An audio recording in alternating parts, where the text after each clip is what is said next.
How can Keir Starmer possibly survive this and stay in office after such a scandal with allegations that he's lied about what he knew about Mandelson and his connection to Jeffrey Epstein, and the emails that were supposedly with number 10 48 hours before they say they knew about them, and all suggests that Keir Starmer is not being truthful with the nation. At least these are the allegations by Keir Starmer, which seem to have some sort of credence. I'll tell you about them in this video.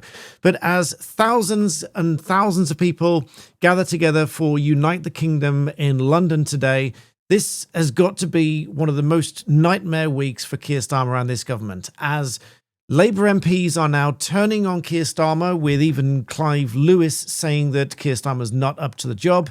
And this post, this fiery post by Keir Starmer, take a look at this. But first of all, please do subscribe to my channel. I will be one of your voices for your alternative information from the mainstream media, and I really appreciate your support. Thank you so much. So let's take a look at this, shall we? This is a scathing attack by Keir Starmer, and she sort of comes with the receipts. So let's take a look at this. She says that it looks like the Prime Minister, Keir Starmer, and Labour MPs spent the week lying to the whole country about what they knew regarding Mandelson's involvement with convicted paedophile Jeffrey Epstein. Now, there's another video where Keir Starmer was still supporting Mandelson as late as Wednesday before sacking him on Thursday. And this comes after Number 10 received this information. Listen to this little snippet first. Mr. Speaker, the relationship between the US and the UK is one of our foremost relationships, and I have confidence in the ambassador in the role that he is doing. Numerous times he said he has confidence in the ambassador, the then ambassador Mandelson to the United States. However, this now makes it look like a scandal that Keir Starmer cannot possibly walk back from. Let's take a look at the rest of Keir Starmer's post here. She says that according to the Times, Number 10 knew all about Mandelson emails on Tuesday, 48 hours before they claimed to have seen them on the Thursday, and said that this was new information, and went on to say his chief of staff, Morgan McSweeney, spent much of Tuesday in contact with Mandelson, and yet Keir Starmer, as you saw at that video snippet just now, and that was one of many times, he repeatedly said that he had confidence in Mandelson at Prime Minister's questions, and sent ministers out to defend him on Wednesday and Thursday morning, and only fired him later on Thursday, as many people predicted, claiming that these emails that they had all along were additional information.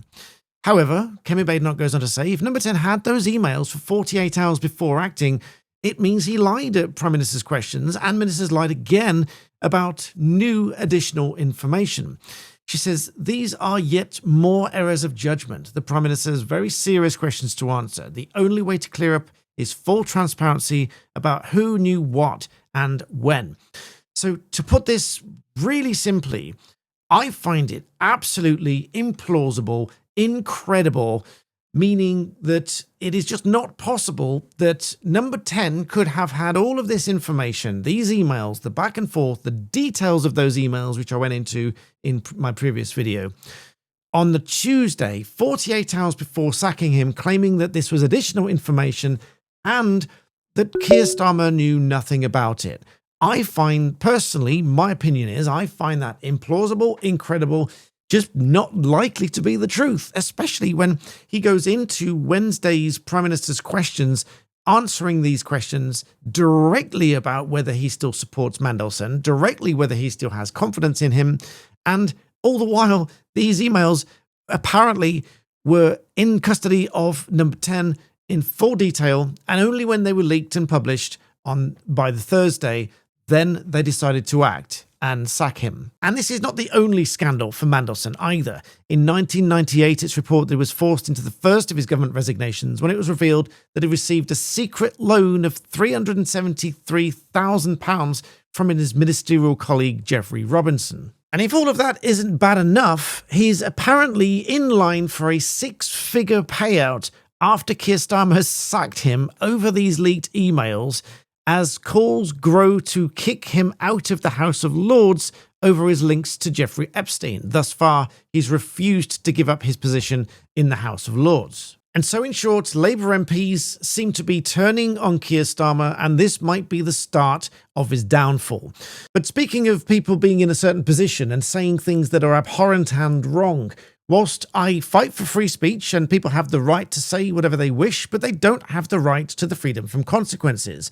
Now, if everything else is to go by what's been reported in the media in the last few months or so, this chap here, George Aberranier, who said after the assassination of Charlie Kirk, he said, quote, "Charlie Kirk got shot, let's effing go." And what makes this so untenable is that he's the new president of Oxford Union.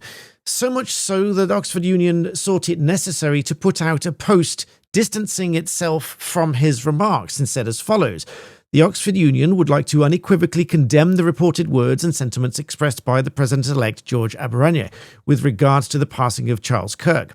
His reported views do not represent the Oxford Union's current leadership or committee's view." But I would have to say at this point that if he's the president of the union, then absolutely it appears to the general public that his views represent the Oxford Union. They go on, "The current administration has, under President Musa Haraj, no association with and is entirely independent from Mr. Aberranier's administration.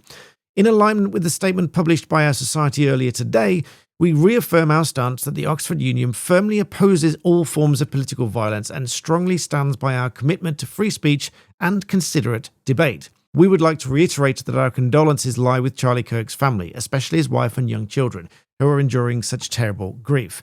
Now, of course, lots of people have now stood up and spoken out to say that this is abhorrent, that he is the incoming president of Oxford Union. George Stafford MP, by way of example, says, "As former treasurer, I am disgusted by the incoming president Oxford Union's reported celebration over the tragic shooting of American activist Charlie Kirk.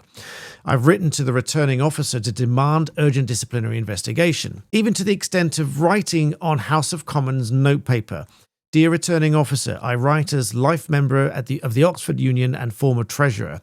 I'm sickened and shocked by reports that George Aberranier, the incoming president of the union, appeared to celebrate the murder of Charlie Kirk, an invited speaker at the union, only a few months ago." And you've probably seen the video snippet where he was standing opposite and debating Charlie Kirk just a few months ago. Now, many people have spoken up and said, surely this is just in the name of free speech. Well, yes, but it is not free from consequences. And celebrating someone having just been assassinated is certainly not something that any organization self-respecting would want as their incoming president. So as always, please do leave me your thoughts and comments respectfully and politely in the comment section, please. Please do subscribe to the channel. That helps me grow these channels and helps to bring you updates and my legal views on these things. And as always, thank you so much for watching.